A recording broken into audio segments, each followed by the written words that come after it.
Lady Rosalind's garden was the most beautiful in all of Thornshire, but the villagers whispered that those who insulted the Duchess had a strange habit of never being seen again. What they discovered growing beneath her prized roses would make them understand why she always smiled when tending her flowers. Let us know where you're watching from and what time it is for you in the comments. It's always fascinating to see who's joining us from all corners of the world. Now dim the lights. Maybe turn on a fan for that soft hum in the background, and let's begin our journey together tonight. The morning mist clung to the grounds of Valenhall Manor like ghostly fingers reluctant to release their hold on paradise itself. From the village below, the estate appeared as a jewel nestled in the rolling hills of Thornshire, its magnificent gardens visible even from miles away, a riot of colors that seemed to defy the natural seasons and bloom in impossible harmony throughout the year. Lady Rosalind Blackthorne emerged from her manor house as she did every dawn, carrying a silver watering can that caught the first rays of sunlight like captured starlight. Her beauty was legendary throughout the kingdom. Raven black hair that cascaded down her shoulders in perfect waves, porcelain skin that never seemed to age despite her 40 years, and eyes the color of deep emeralds that held secrets older than the ancient oaks that bordered her property. But it was not her beauty that made the servants cross themselves when they spoke her name. It was the way she moved through her gardens with an otherworldly grace, speaking to her flowers in soft whispers as if they were beloved children, and the disturbing fact that her botanical paradise thrived with a vigor that seemed supernatural in its intensity. The roses that climbed the stone walls of Valenhall Manor bloomed in shades that existed nowhere else in nature, deep purples that verged on black whites so pure they seemed to glow from within, and reds so vivid they appeared to pulse with their own heartbeat. The exotic orchids in her greenhouse displayed patterns and colors that botanists claimed were scientifically impossible, yet they flourished under her tender care with an almost aggressive vitality.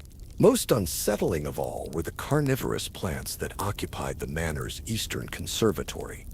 Venus flytraps the size of dinner plates snapped shut with sounds like breaking bones, while pitcher plants tall as a man's waist seemed to gurgle with satisfaction after their mysterious feedings. Lady Rosalind tended these specimens with particular devotion, often spending entire afternoons in whispered conversation with the predatory blooms. The transformation of Valenhall's gardens had begun 7 years earlier, shortly after the death of Lord Edmund Blackthorne, Rosalind's elderly husband. The old lord had been a conventional man who preferred traditional English roses and well-manicured lawns. His sudden demise from what the physicians termed natural causes had freed his young widow to pursue her true passion for exotic horticulture with unprecedented enthusiasm. Within months of Edmund's funeral, strange plants began appearing throughout the estate. Delivery wagons arrived weekly from distant ports, carrying specimens that dock workers whispered had come from lands that appeared on no civilized maps. Lady Rosalind paid extraordinary sums for seeds, bulbs, and cutting that other collectors deemed too dangerous or too rare to cultivate. The first disappearance had occurred during the garden's second year of transformation. Lord Henry Ashworth, a neighboring landowner who had expressed rather too vocal skepticism about Lady Rosalind's unnatural gardening practices, had visited Valenhall for what was supposed to be a brief afternoon call. Servants had seen him enter the lady's private greenhouse, but he was never seen leaving. When inquiries were made, Lady Rosalind expressed polite concern and suggested that Lord Ashworth must have departed through the garden's rear gate to avoid disturbing her afternoon tea with other guests. A search of the grounds revealed only his walking stick, found lying beside a particularly magnificent specimen of wolfsbane that seemed to have grown noticeably larger since the previous day. The local constabulary conducted a perfunctory investigation that yielded no evidence of foul play. Lord Ashworth was eventually declared to have suffered some form of accident while traveling, though his body was never found. Lady Rosalind attended his memorial service dressed in appropriately somber attire, carrying a bouquet of rare black orchids that she placed upon his empty tomb with what appeared to be genuine grief. But the villagers of Little Thornton, whose cottages clustered at the foot of Valenhall's hill, began to notice disturbing patterns. Those who spoke critically of Lady Rosalind's increasingly exotic garden displays had a tendency to vanish without explanation. Sometimes they were visitors from other counties who made unfortunate comments about unnatural botanical practices. Sometimes they were local farmers who complained about strange smells drifting down from the manor at night. Old Martha Wickham, whose cottage sat closest to the manor's boundaries, claimed she could hear singing on moonless nights, not human voices, but something that sounded like plants themselves joining in harmonious chorus. Her neighbors initially dismissed these reports as the fantasies of an aging mind. But gradually others began to hear the same ethereal melodies drifting through their dreams.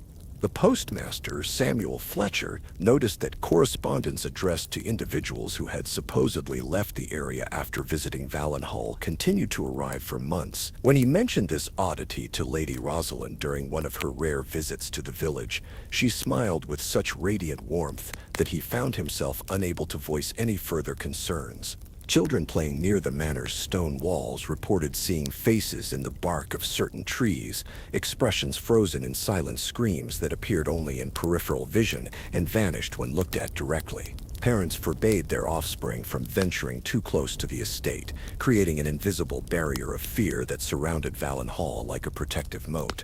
Yet for all the whispered suspicions and growing unease, no one could deny the breathtaking beauty of Lady Rosalind's creation. Botanical enthusiasts traveled from across Europe to witness her impossible gardens, leaving with eyes wide with wonder and notebooks filled with sketches of specimens they claimed existed nowhere else on Earth. Several attempts were made to acquire seeds or cuttings from her collection, but these efforts invariably ended in disappointment, and occasionally in the complete disappearance of the would-be collectors themselves. As autumn painted the conventional gardens of Thornshire in shades of gold and crimson, Valenhall's grounds continued to bloom with tropical intensity. Lady Rosalind moved among her impossible flowers like a queen among her subjects, her silver watering can catching the light as she tended to plants that seemed to lean toward her touch with almost animal affection. The sight was undeniably beautiful. But beauty, as the villagers were beginning to understand, could be the most dangerous trap of all. The seeds of Lady Rosalind's dark transformation had been planted long before she became mistress of Valenhall Manor. As a child growing up in the modest estate of Thornwick Abbey, young Rosalind Ashcroft had displayed an unusual affinity for plant life that her governess initially considered a charming eccentricity. While other girls her age played with dolls and practiced needlework, Rosalind spent her hours in the Abbey's herb garden, coaxing impossible blooms from ordinary seeds through methods she could never quite explain. Her father, Sir Geoffrey Ashcroft, was a minor baronet whose interests lay primarily in hunting and drinking. He paid little attention to his daughter's botanical pursuits, viewing them as harmless feminine frivolity that would be forgotten once she reached marriageable age. Her mother had died in childbirth, leaving Rosalind to be raised by a succession of servants and tutors who found her quiet intensity more unsettling than endearing. It was the Abbey's elderly librarian, Brother Marcus, who first introduced Rosalind to the texts that would shape her destiny. The monastery's collection contained volumes that dated back centuries, including several works on botanical studies that the church had deemed too dangerous for general circulation. These ancient tomes spoke of plants as living entities possessed of their own consciousness and will, capable of forming symbiotic relationships with humans who understood the proper rituals and offerings. At age 12, Rosalind discovered a leather-bound manuscript hidden behind more conventional gardening guides. The book was written in Latin and decorated with illustrations that seemed to move in her peripheral vision, flowers with faces, roots that resembled human limbs, and diagrams showing the transfer of life essence between plant and human subjects. The text claimed to be the work of a medieval herbalist named Corvina the Wise, who had allegedly lived for 3 centuries through her botanical practices. The manuscript described techniques for cultivating plants that could influence human behavior, induce specific emotional states, and even facilitate the transfer of vital energy from one living being to another. Most intriguingly, it contained detailed instructions for creating what Corvina called transformation gardens, cultivated spaces where the boundary between plant and animal life became fluid and negotiable. Rosalind began experimenting with Corvina's techniques, using plants from the Abbey's garden. She discovered that by mixing certain rare earths with ground bone meal and her own blood, she could encourage normal flowers to develop extraordinary characteristics. Roses began to bloom in colors that had never been seen in nature, while common herbs acquired potency that made them effective in applications far beyond traditional medicine. Her first successful transformation occurred when she was 15. A kitchen maid named Sarah had been particularly cruel to Rosalind, mocking her unnatural interests and spreading rumors that the young lady practiced witchcraft. Following instructions from Corvina's manuscript, Rosalind prepared a special tea blend infused with extracts from her modified plants and invited Sarah to share an afternoon refreshment.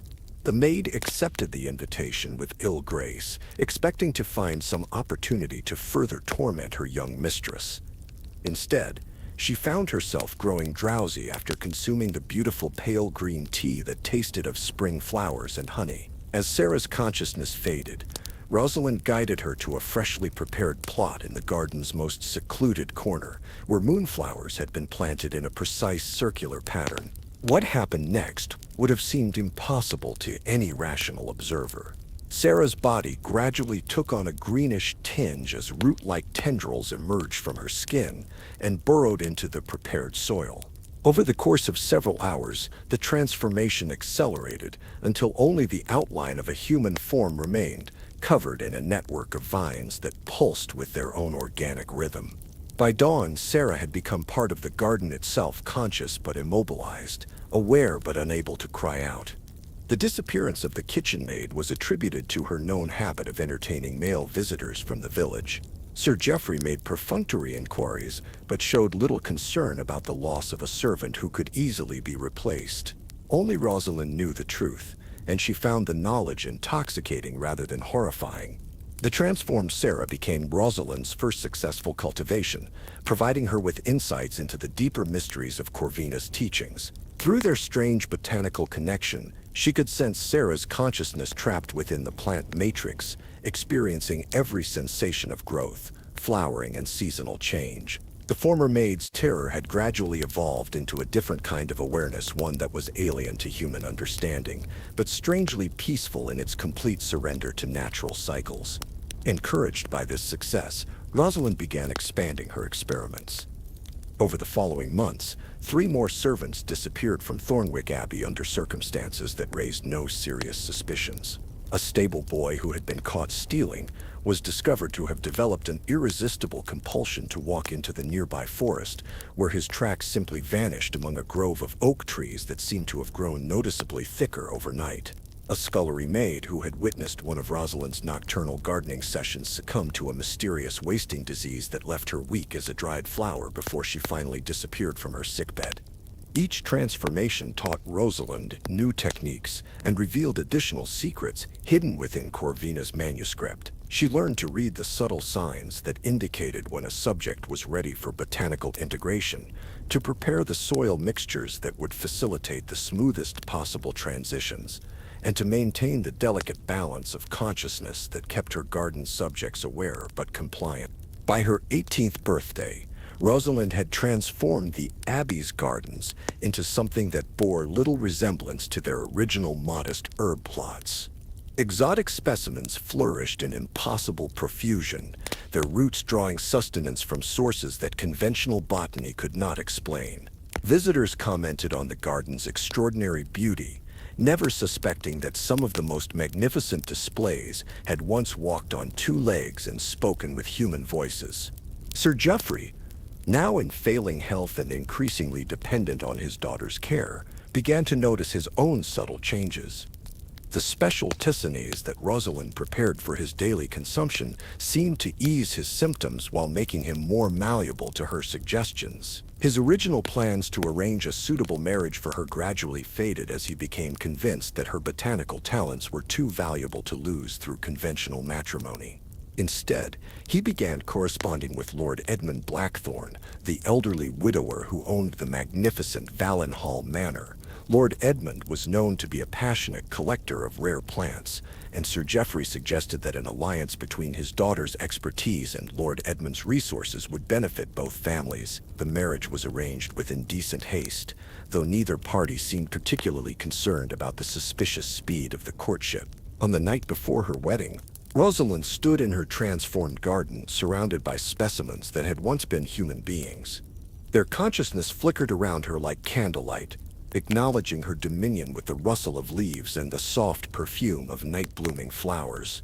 She had discovered the ultimate form of cultivation, not merely growing plants, but growing power itself, rooted in the rich soil of human transformation. Lord Edmund Blackthorne would provide her with the resources and freedom she needed to perfect Corvina's ancient arts. His grand estate would become her laboratory, his wealth would fund her acquisitions of rare specimens and forbidden knowledge, and eventually his own life would nourish the greatest botanical triumph of all. The marriage was not an end but a beginning, the first step toward creating a garden paradise that would make the natural world itself bow to her will. The transformation of Valenhall Manor's social calendar began 6 months after Lord Edmund's convenient demise. Lady Rosalind announced her intention to host a series of botanical garden parties that would showcase her expanding collection while providing entertainment worthy of her late husband's memory. The invitations, written on paper that seemed to shimmer with its own inner light and perfumed with exotic flowers, were eagerly sought by the social elite of Thornshire and beyond. The first garden party took place on a perfect spring morning when the impossible blooms of Valenhall were at their most magnificent. 50 guests arrived to find the manor's grounds transformed into a wonderland that defied every law of natural cultivation. Roses the size of dinner plates cascaded from specially constructed arbors, while orchids in colors that had no names displayed themselves like living jewels among carefully manicured pathways. Lady Rosalind moved through her guests with gracious charm, personally guiding tours of her most prized specimens while offering refreshments that were as beautiful as they were mysterious. Delicate pastries shaped like exotic flowers were served alongside teas that changed color in the cup and wines that seemed to sparkle with trapped starlight. Every element of the refreshment had been prepared using extracts from her botanical collection, though she described them simply as family recipes with a touch of garden magic. Lord Theodore Blackwood was among the first guests to experience Lady Rosalind's special hospitality. A pompous man in his 60s who owned vast estates in the neighboring county, he had made the mistake of loudly declaring that her garden was an offense against God's natural order, and suggesting that such unnatural practices should be banned by the local magistrate. His criticism was delivered with the authority of someone accustomed to having his opinions accepted without question. Lady Rosalind received his comments with a smile of such radiant beauty that other guests found themselves temporarily blinded by her apparent grace under pressure. She thanked Lord Blackwood for his valuable insights and invited him to join her for a private tour of her greenhouse, where she promised to show him specimens that would change his entire perspective on botanical possibility. The greenhouse visit lasted considerably longer than anyone had anticipated.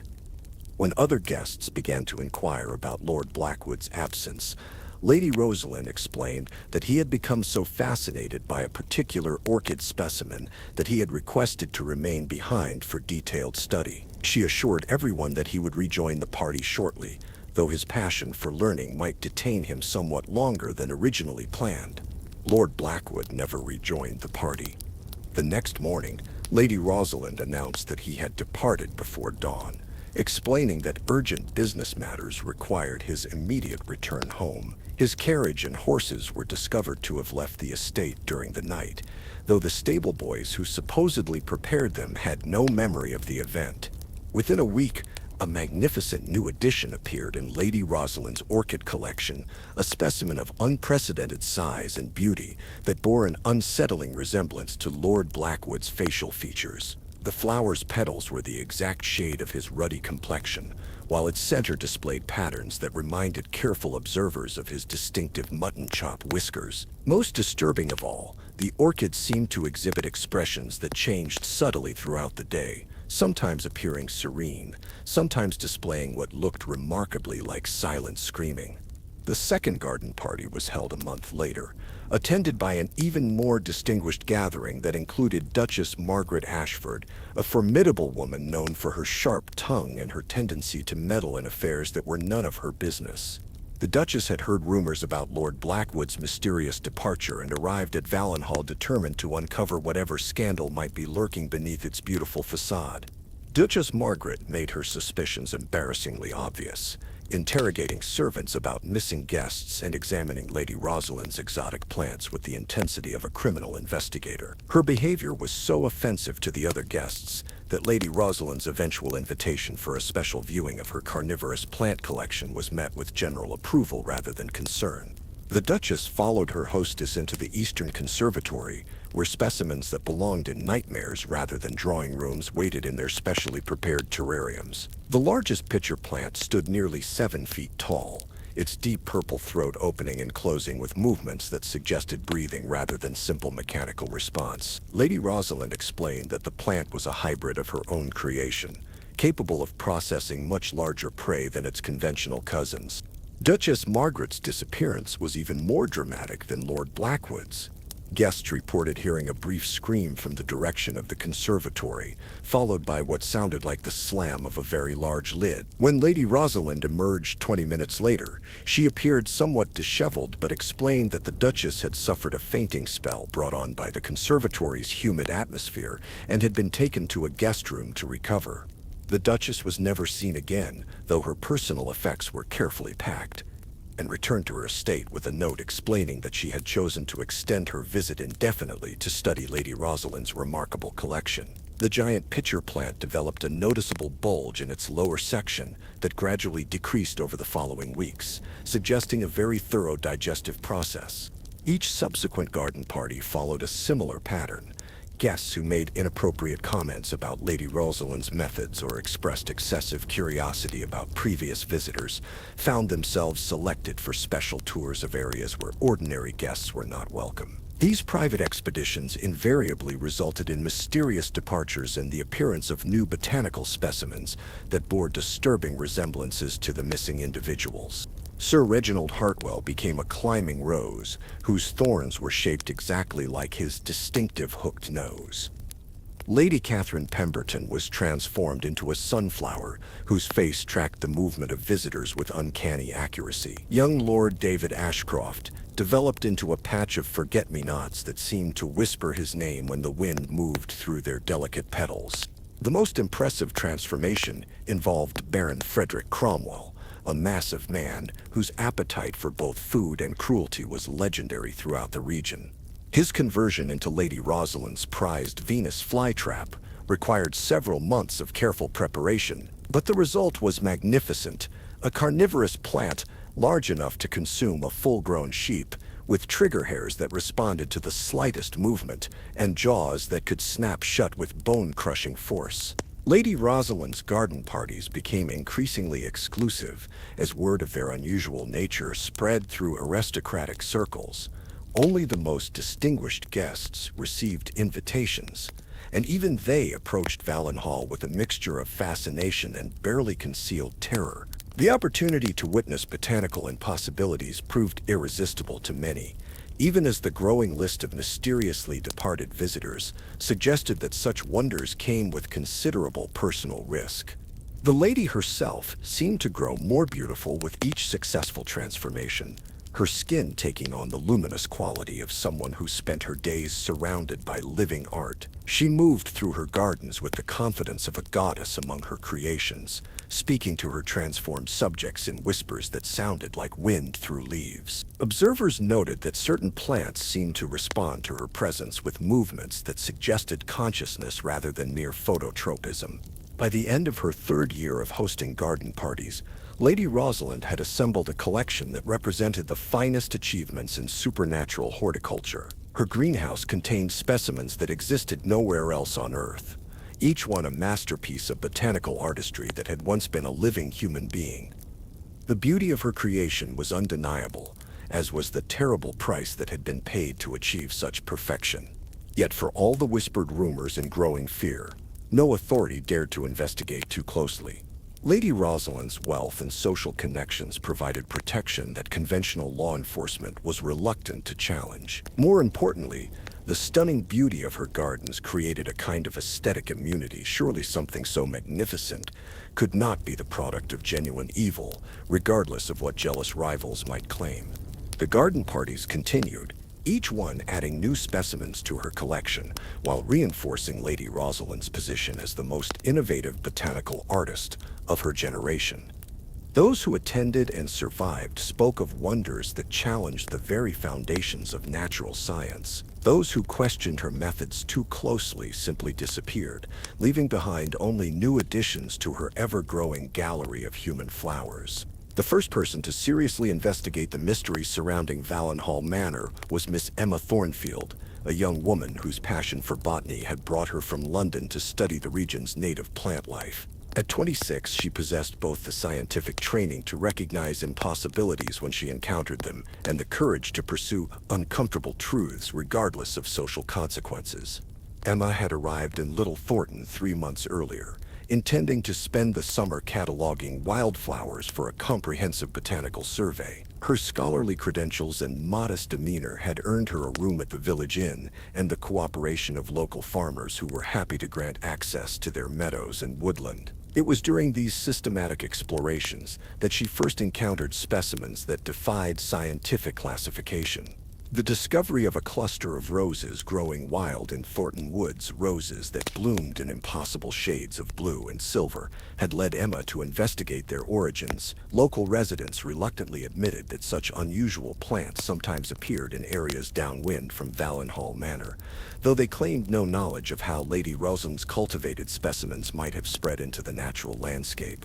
Emma's training had taught her that plant hybridization followed predictable patterns based on genetic compatibility and environmental factors. The specimens she was finding violated these principles so completely that they suggested artificial manipulation using methods unknown to conventional science. Her attempts to grow the unusual plants from collected seeds invariably failed, as if they required some essential element that could not be replicated outside their original environment. Determined to understand the source of these botanical anomalies, Emma had written to Lady Rosalind requesting permission to visit Valenhall's famous gardens. The response arrived within days, a gracious invitation written on that distinctive shimmering paper and perfumed with flowers that seemed to change their scent based on the reader's mood. Lady Rosalind expressed delight at the prospect of sharing her collection with a fellow botanical enthusiast and suggested a private tour that would reveal treasures hidden from ordinary visitors. The morning of Emma's visit dawned with unseasonable warmth, as if the very weather bent to Lady Rosalind's will. She was greeted at Valenhall's gates by her hostess personally, a gesture of respect that both honored Emma's scientific credentials and ensured that no servants would witness whatever was about to unfold. Lady Rosalind appeared even more beautiful than her legendary reputation suggested, moving through her gardens with grace that seemed to defy natural laws. Her knowledge of botanical principles was impressive, though Emma noticed that many of her explanations involved techniques that existed in no scientific literature. When questioned about her methods, Lady Rosalind smiled mysteriously and suggested that some discoveries were too valuable to share with the broader academic community. The tour began in the conventional sections of the garden, where magnificent but theoretically possible specimens created displays of stunning beauty. Gradually, however, Lady Rosalind led Emma deeper into areas where the plants themselves seemed to watch their passage with an awareness that plants should not possess. Flowers turned to follow their movement, vines rustled without any wind to disturb them, and the very air seemed thick with consciousness that pressed against Emma's scientific rationality. In the greenhouse, Emma encountered orchids that pulsed with their own heartbeats and carnivorous plants that seemed to recognize human faces. Most disturbing of all was the way Lady Rosalind spoke to her specimens, not as a gardener tending plants, but as a queen addressing subjects who understood and obeyed her every word. Several times, Emma could have sworn she heard whispered responses in voices that sounded almost human. The turning point came when Lady Rosalind introduced Emma to her prized specimen, a massive tree that dominated the greenhouse's central space. The bark was smooth as human skin. marked with patterns that resembled facial features frozen in expressions of eternal anguish. Lady Rosalind explained that this was her memory tree, capable of preserving the essential essence of those who contributed to its growth. As Emma stared at the tree's disturbing surface, she began to recognize some of the embedded features. The twisted pattern near the base bore an unmistakable resemblance to Lord Blackwood's mutton chop whiskers, while higher branches displayed characteristics that matched descriptions of other missing visitors. The tree was not just growing from human remains, it was composed of human consciousness transformed into vegetable matter. Emma's scientific mind recoiled from the implications, but her trained observation skills could not deny the evidence before her. Lady Rosalind's impossible garden was not the result of advanced horticultural techniques, but of some form of supernatural transformation that violated every law of nature and morality. The missing visitors had not departed mysteriously. They had become permanent residents of Valen Hall, transformed into the very plants that made the estate famous. The realization must have shown on Emma's face, because Lady Rosalind's expression shifted from gracious hospitality to something far more predatory. She explained with calm satisfaction that Emma's scientific background made her particularly valuable for the collection. Her analytical mind would provide fascinating insights during the transformation process, while her young body would nourish specimens that required especially pure life essence. Emma attempted to flee, but found that the greenhouse's exotic atmosphere had already begun affecting her perception and coordination. The special refreshments she had consumed during the tour contained extracts that were now clouding her judgment, while making her increasingly susceptible to Lady Rosalind's influence. The very air she breathed was saturated with psychoactive compounds that made resistance seem pointless and transformation appear almost appealing. As consciousness faded, Emma was dimly aware of being positioned in a specially prepared plot where moonflowers had been arranged in precise patterns. Lady Rosalind's voice provided soothing commentary about the beauty of becoming part of something greater than individual existence, about the privilege of contributing to botanical artistry that would endure for centuries. The transformation process was gradual and surprisingly pleasant, beginning with a tingling sensation in her extremities as root-like tendrils emerged from her skin and sought connection with the prepared soil. Emma's scientific mind observed the process with detached fascination, noting how her consciousness remained intact even as her physical form underwent radical modification. She could feel her awareness expanding to encompass the entire garden network, connecting with other transformed individuals who welcomed her into their strange vegetable community. By dawn, Emma had become Lady Rosalind's newest acquisition, a climbing jasmine whose delicate white flowers released a fragrance that perfectly captured the essence of scholarly curiosity. Her consciousness remained sharp and analytical, but it was now completely integrated into the garden's collective awareness and utterly devoted to serving Lady Rosalind's botanical ambitions. Lady Rosalind stood among her transformed subjects as the morning sun illuminated her impossible creation. Emma's addition to the collection represented a particular triumph. Her scientific background provided validation for methods that conventional botany would have deemed impossible. Through their botanical connection, Lady Rosalind could access Emma's extensive knowledge while ensuring that such information would never be used against her interests. The investigation into Valen Hall's mysteries had concluded exactly as Lady Rosalind had intended. Emma Thornfield's disappearance would be attributed to a research accident in the dangerous woodlands surrounding Little Thornton, while her transformation would provide Lady Rosalind with enhanced understanding of the scientific principles underlying her supernatural horticulture.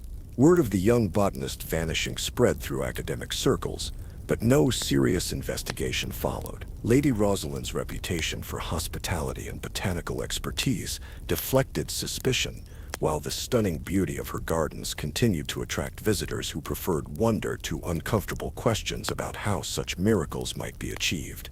As autumn approached, Lady Rosalind began planning her most ambitious garden party yet, an event that would showcase her complete mastery over the boundary between human and plant consciousness. Emma's jasmine had begun producing seeds that carried traces of human awareness, opening possibilities for cultivation that would extend Lady Rosalind's influence far beyond the boundaries of Valen Hall Manor. The garden parties would continue, each one adding new specimens to her collection while demonstrating the ultimate triumph of will over nature. Lady Rosalind had achieved something that conventional gardeners could only dream of: a paradise where beauty truly was eternal, where consciousness could take root and flourish in forms that defied every limitation of mortal existence. Standing in her moonlit garden, surrounded by subjects who had once walked upright and spoken with human voices, Lady Rosalind smiled with the satisfaction of absolute victory. She had transformed death into art, created consciousness from chlorophyll, and proven that the greatest gardener was not one who merely grew plants, but one who could grow power itself from the fertile soil of human transformation. The whispers of her botanical subjects rustled through the night air like prayers of gratitude, acknowledging the terrible beauty of what she had accomplished, and promising eternal devotion to the mistress who had granted them immortality through metamorphosis. Lady Rosalind's garden would bloom forever, nourished by the consciousness of those who had discovered too late that some forms of beauty demanded the ultimate sacrifice. In Little Thornton Village, curtains remained drawn tight against the moonlight, and mothers warned their children never to venture too close to the stone walls that surrounded Valenhall Manor. But the warnings were unnecessary. Lady Rosalind's reputation for hospitality ensured that visitors would continue arriving voluntarily, drawn by curiosity and ambition to gardens where transformation awaited those who dared to discover the true meaning of natural beauty. The flower garden phantom had achieved perfect victory, creating a paradise that would endure as long as human vanity continued to flourish and beautiful gardens continued to lure the unwary into embracing their own magnificent destruction.